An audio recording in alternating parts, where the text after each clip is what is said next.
and they built a house. It was in the next school district over. Well, actually, they tore down half the old house, and they put up a new house. But the electric wires had not gone through that area yet. So they still had gas lighting. And she had this beautiful chandelier in the dining room. This gas light is white, glorious white light. And I love that big lamp. And then, but later on, they built the house, and it was all wired for electricity. But it was several years before before the line went through. Okay. And then when I got married, the line had gone through and Mark's farm property just 2 years before that.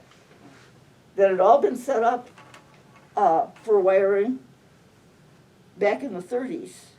But then World War II came along, and that took care of all of that, so all that was put off. And then by 46 and 47, they were trying to catch up. So that house on the farm had 2 sets of wiring in it. One set that my father-in-law had put up. He had gone to school in Milwaukee, at Milwaukee School of Engineering, and done a lot of electrical work. And he had worked in some of the big hotels, putting out electricity in, I forget what the 3 big hotels were in Milwaukee. But anyway, he knew how to do that. So they had a little wind thing outside the house. And in the upstairs, in one of the upstairs rooms, there were a couple of great big batteries, and it was hooked up. That little wind charger would charge all the time and keep charging those batteries up. So they had one light bulb in the ceiling of each room, and one switch where you could turn things on in each room that he had wired. And so they were allowed, like they maybe listen to the news at supper time or something, and they could have lights for a while in the evening. But that little wind charger, it took a lot to get things really charged up. So that the first few years we were married, we were stringing new wires in that house every place because they never had a refrigerator, and my folks got us a refrigerator. That was one of the things. Well, it was right after the war. You put your name in and registered for all appliances and things that you wanted because they were trying to catch up. So my dad knew the wedding was coming up. Furniture was easy enough to get, but appliances like stoves and refrigerators were difficult. So he put his name in, and the first refrigerator that came up, they hauled over and put up at the farm for me. They were, and there's another story that that Mike likes about tractors. Because most of the farmers had, well, they all had horses, and then some had tractors. I can remember the boys in rural school talking, and each one, depending on what kind of tractors their father had, that, of course, whether it was a John Deere or whether it was an Alice Chalmers or whatever, that they'd argue over which tractor was the best, and whatever the kind their daddy had. That was absolutely the best. And all that we had was a little old Fordson that they used sometimes for extra hauling on the farm. But Mark's oldest brother-in-law had talked with his father-in-law, and he said, when the war was over, he said, now I've got my name put in on all the dealers all around, because he said, I want another tractor, but I don't need it right away. But he said, if you want a tractor for those boys, he said, and if you want to keep those boys working, you've got to get them a tractor because they're not going to stay and work with those horses. And, oh, Grandpa, no, well, we've had the horses, you know, we've got all the equipment, we're all set, we get everything done. And so one day Johnny came over and he said, okay, my name came up. I can get a tractor with such and such a dealer. If you want it, he says, I suggest that you either take it or forget, because those boys are going to go. That one wanted to go and work at the farm at Marcus Ann. Anyway, he didn't want to stay and work with the horses. And Grandpa says, okay, get there. So Johnny took Mark's brother along with him, as Mark's brother was gonna drive the tractor back. And the younger kids in the family were all waiting anxiously, and it turned out it was one of these little John Deere, the putt-putts, you know, the two-cylinder. It was a small tractor. Anyway, they could hear that putt-putt coming, and so they were running. And Mark's sister ran out, and, Pa, you gotta come, Florian's coming, the tractor's coming up the driveway. So Grandpa came in the house, and he was in the sun porch looking down the driveway, and he was looking, and oh, he said, I thought it would be a red one. It was a John Deere.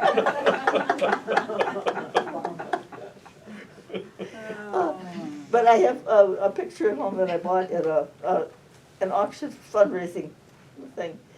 It's when they're delivering a John Deere tractor. It's the painting, and the tractor came in at sunset, so the sun is setting in the distance, and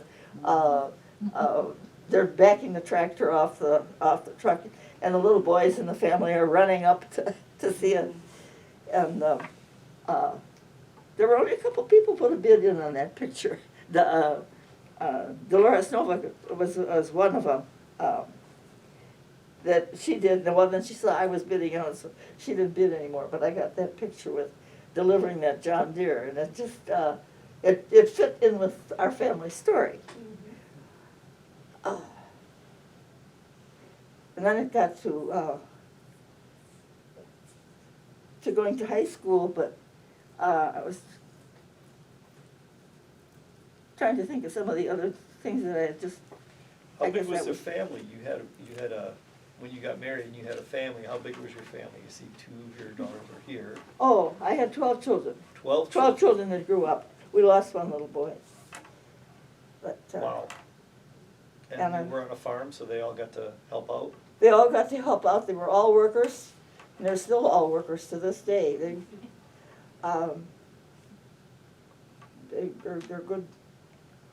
good workers.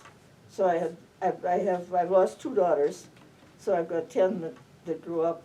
I have 2 sons that are disabled, and now they're all, my kids are getting old. They're retired. Not that there's anything wrong with that. No, because they can come over and help a lot. But I'll tell you, they've been coming every spring and cleaning up my whole yard. And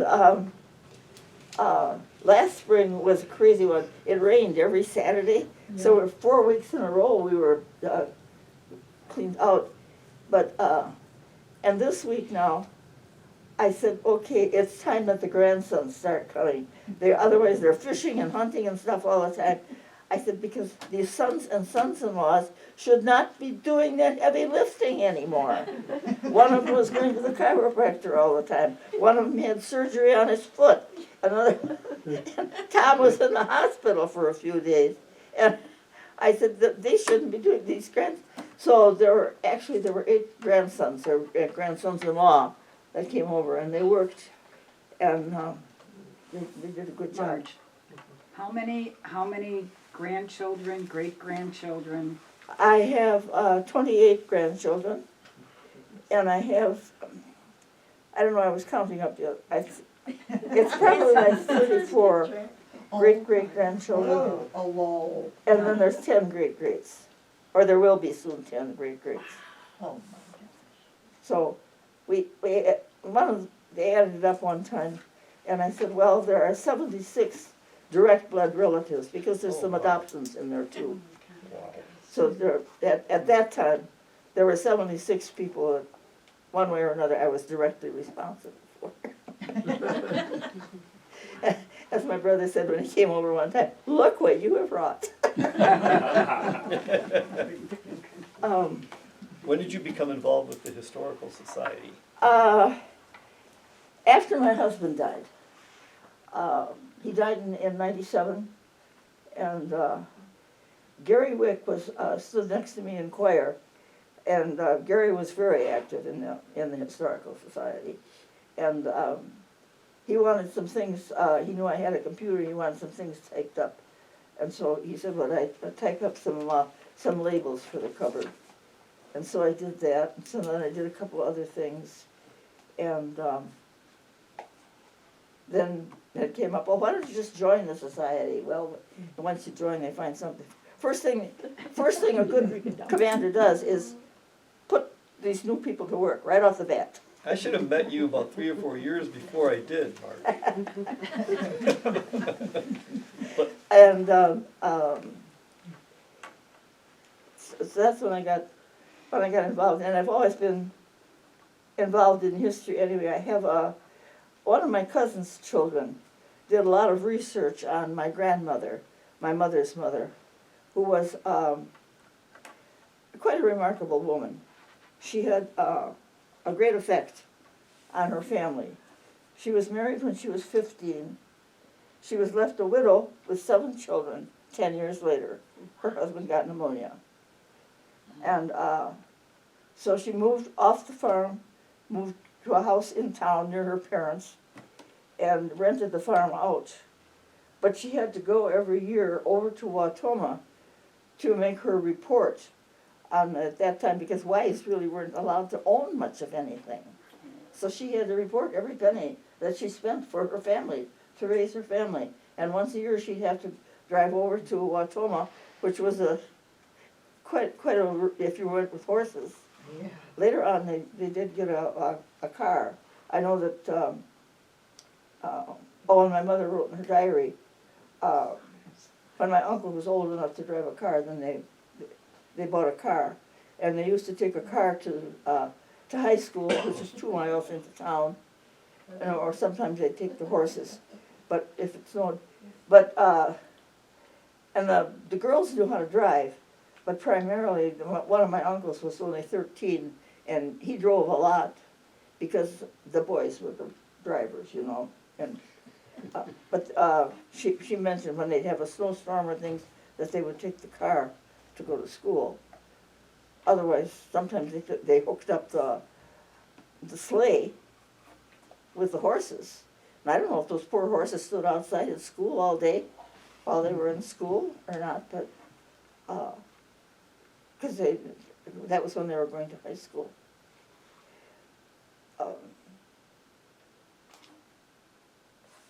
Later on in high school, my aunt, my dad's sisters, we've got pictures, this was in 1918, 1919, where they played basketball. The girls played basketball back then. They had the teams, and they just like the guys did. And then all of a sudden it died out, you know, like, oh, girls don't play basketball.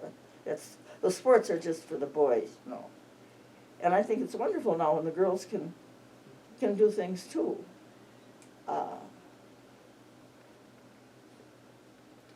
But the times change, and what people expect and what works out.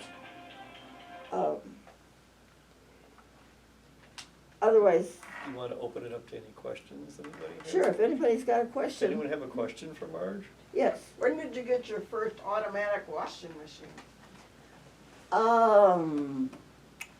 I think when my 3rd or 4th child was born, my parents got me a washing machine, and then it was real nice when they got a dryer, because in the wintertime when you were doing diapers, and my first 4 children, by the time that my 4th child was born, it was 3 weeks later that my oldest child was 3 years old. So I had a baby, a 1-year-old, a 2-year-old, and a 3-year-old.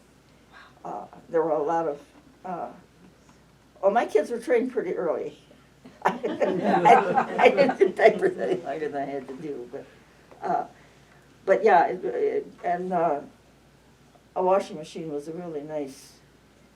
Yeah, my mother-in-law had a washing machine, but it was run with a gas engine. And you had to heat the water on the wood stove and haul it out and put it in the washing machine.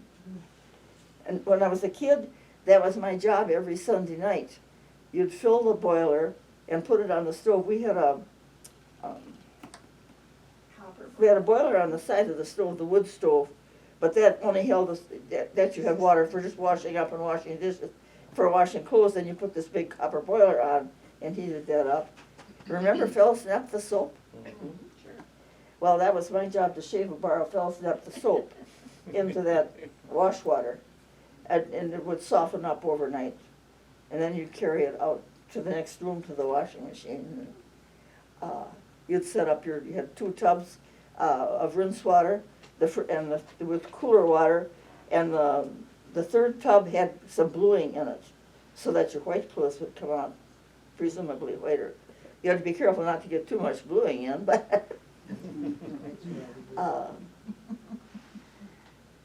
then later on, I know when some of the ladies were doing the altar cloths from church, they all had embroidery on, and when you wash them, then the embroidery kind of shrinks together, so you would have to stretch them as you were ironing, and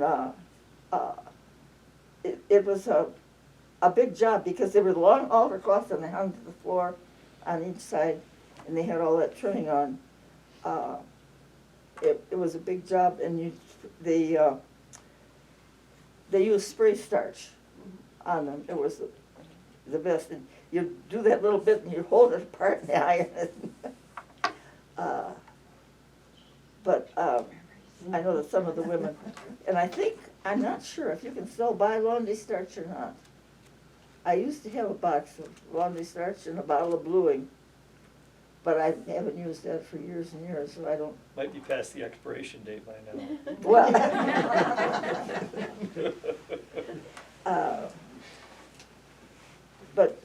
yeah, it was a big savings when they came out with, and that's another thing, you know, people used to walk everywhere, or they had to take horses everywhere, and the people visited back and forth. If you're where the farms were close together, I think if you got out in the central part of the country, they were further apart, but they'd walk over and they had time to raise their flowers. And now you talk with the women, they've got all these modern conveniences that do things so fast, and we're all so busy all the time. Why are we so busy all the time? I think Dave's got a question back Marge, there. when you Yes. got married, did they give you a chivalry? When you got. Yes, yes, they gave us a chivalry. No, I don't even know what that is. Dave's been trying to tell me about it, because I got daughters getting married, but what is a chivalry? Well, when they get back from the honeymoon, Okay, you wait until presumably they've gone to bed some okay. evening. And then you all go over and the women have all brought things for lunch, and then the guys brought, and you knock on the door and pound on the door and you wake them up, and the guy, yeah, and you have noisemakers. You have your dishpans and your clamp on them, and your horns that you blow. They blow the car horns. You make a lot of noise and you wake them up. And then you're supposed to wake the poor guy up, and he's supposed to go to town and get a couple cases of beer or a keg of beer. And so then you. Have you ever been on the other side of a chivalry? Oh, yes. Where you're the one banging the pot? Oh, yes, oh, yes. When I was a girl, our neighbor across the street got married. And actually, then in later years, he was a beautician here in Princeton.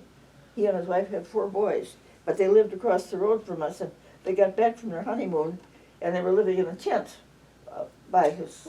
So the neighbors all went over and sneaked over very quietly, and then all of a sudden started making all the noise. And They're already living in a tent. And you make the guy go out and buy more beer? yeah, well, that's a part of it. I mean, everybody knew, you know, the guy was going to have to furnish the beer. You furnish the rest of the food and the snacks and things like that. But you usually knew you were gonna get chivalry, so you could have beer on hand. Okay. Well, yeah. So bad. You could you be. could foresee it.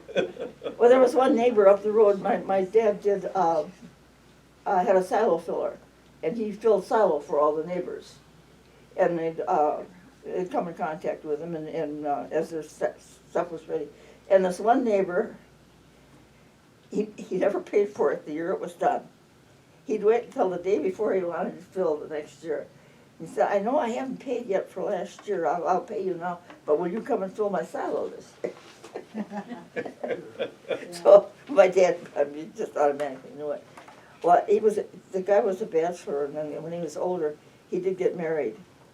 And so the neighbors decided, okay, because he was kind of tight, I believe. Is the expression. And Sounds like it. they said, okay, we're gonna get him. So they waited until they figured he was sound asleep. They knew he was back. They'd seen him come back. And so then they drove in and started all their noise and everything. And his mother came to the door. She His says, mother. what do you want? Well, he says, we're here for chivalry. We would want him to go down and get, oh, no, he isn't here. He isn't here. Okay, we know he's here. We saw him. Oh. You just get him up and you send him downtown to get some beer. But that was, we even gave Linda and Thomas chivalry when they moved to Princeton. Oh, yeah. And the bed, they took the mailbox down, they tied it up in the tree somewhere, and, Jeez, Yeah. guys played for keeps back but, then. yeah, so how come the custom died out, I don't know. But otherwise, I mean, you Oh, just, you disturb the neighbors. Well, they did disturb the neighbors. We rented a house in town when they did that. yeah. But that was one of the old customs. To do that. Good question. Then we also, mentioned my grandmother before that, she'd had a great effect on our family. She was a very, very special lady, raising this family, by herself as a widow. And so my one cousin did a lot of research on when her family came here. And so she's since done a lot of research that's kind of gotten me into it. And the girls have looked up a bunch of stuff.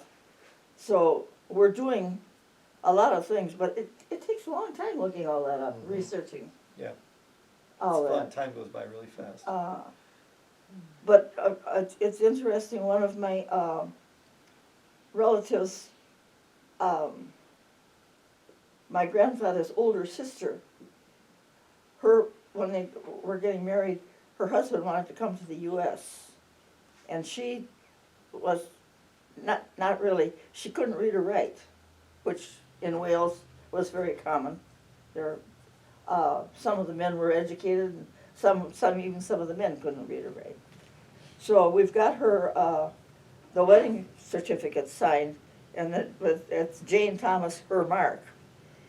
And even after she came here, he came over 3 different times with several other fellows from the area to find an area where there would be Welsh people. She said, I don't want to go someplace that it's all German people or Polish people, and I can't talk with them. So they came over, and of course there's a lot of Welsh people living toward Red Granite, toward Burrow, and over Neshcaro at one time. There were a lot of them came. Most of the people that came here were Welsh farmers, but at the same time there were also Welsh miners who did a lot of work with the rocks over, especially at Montello. A lot of the rock was chipped out and sent to Chicago. There's many, many buildings in Chicago that are built with Montello rock.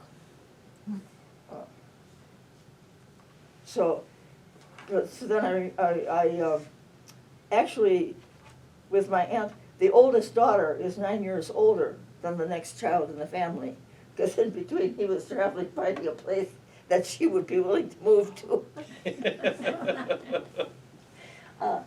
But he was in the Civil War, and then in 1890, or the late 80s, they decided to pay a pension to survivors and to soldiers who were. So we've got the papers that she signed, and it was still Jane Thomas, her mark. She still just made the X, and somebody else wrote her mark on there. But she was a very, very determined woman, and she wouldn't give up until she knew that she was going to be able to get along with the neighbors. Then, did you wanna say anything about that book that you brought before we wrap up? Oh, Marge? a few years back, two of my granddaughters wrote at the same time, at Christmas time, Grandma, can you write the stories? Because our kids like the stories that you tell about when you were growing up.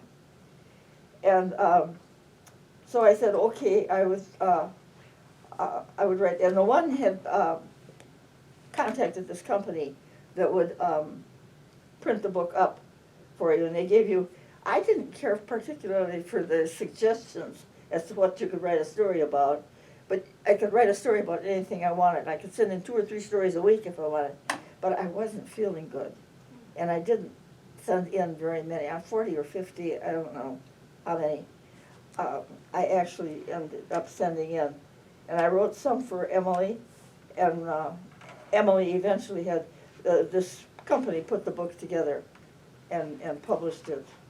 And some of the stories were poorly written. Some are pretty interesting. And then and Tammy had contacted me at the same time, and Emily wanted stories from when I was growing up. And then Tammy suggested, she said, well, then why don't you write some stories about when our parents were growing up, you know, when you were raising children. Not first when you were a child, then when you were raising children. So I've got, but I don't believe, and I suggested, because I said I don't feel good enough to write any more stories, take both girls' sets of stories and put them in the one book. But I don't think she used, I don't know if she used any No. cameras. no, I think she just used the one. So I've got a stack at home of some other stories that could be put together. But if you want to look at it and like some of the suggestions were, who was your first boyfriend? Or when did you learn to drive a car? Well, I learned to drive when I was about 4 years old. I learned to steer the truck. Every farmer raised a few acres of peas, and every country road had a few miles down there was a pea viner. So in the fall, when they were ripe, you'd cut the peas, and then you'd have to haul them into the viner, and they'd go through and be shucked. So my dad would have the peas all, you know, rolled up, ready to go, and he showed me how to run his old truck. He set it real slow, and all I could do was just steer the head, and I could also put my foot on the brake when I had to stop. And he'd fork the stuff out as fast as he could. And then we'd get a load, then we could take it to the pea viner, and they'd run it through. And they'd make this huge stack of pea vines, which as they fermented got very fragrant. We were glad we didn't live very close to a pea vine. They had them all over Green Lake County. But that was, now of course they're all done, harvested with the huge machinery and the big things. But this was almost every farmer had a few acres of peas, and sometimes then a few acres of corn that would go to the sweet corn that would be. You ever read sorghum? Sorghum. Sorghum. Oh yes, sorghum. We had, you need good sandy soil for sorghum. Of course, there was a lot of that around Princeton. So we did have the sorghum mill here at one time. But when I was growing up, we had, it was a few miles up the road from us, so we had some property that it had marsh where we pastured our heifers in the summer. We could take them down there, they had water, and he'd take, so they'd have salt and things like that. But the upper part of it was raised the most beautiful watermelons and pumpkins and sorghum. So we'd have sorghum every year. And you raised it, it looks a lot like corn, except that it has a head on it instead of having ears like the corn does. It would have the sorghum seeds were all in the head. So you'd wait until the first frost, and then you'd go and you'd club down all the leaves on the sorghum stalks, and you'd cut them, and you'd take them to the sorghum mill, where they would be piled up, and they'd go through these rollers and get the juice out of them. and you'd have sorghum, which, molasses is good, but molasses has a very strong flavor. Sorghum is much milder. And you can make Johnny cake with sorghum and, oh my goodness, cornbread. And it's just very good. So then, when they did a sorghum mill here in Princeton, then we raised a few acres that one year, and I think we had, if I'm not mistaken, we had 5 milk cans full of sorghum when we got through. And of course, that lasted us quite a few years, but we used to eat a lot of sorghum.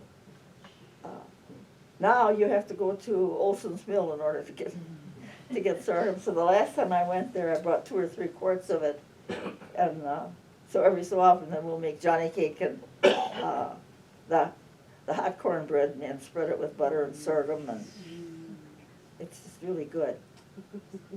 So Marge, I wanna have some time to enjoy birthday cake with you. That's So do you think we should stop your presentation now and then maybe just have more discussion while we're having cake and sure. stuff for birthday? That's a So good idea. how about we join me with thanking Marge for a wonderful talk Oh, today. good. History of life. I had hoped to talk more, and I got carried away with the rural schools, I guess. But on the society and all the things we've done with the society. Well, we can still talk about that, but we can have some cake while we're doing that. How's that sound? So, thank you very much Alright. for listening to me. Thank you, Marge.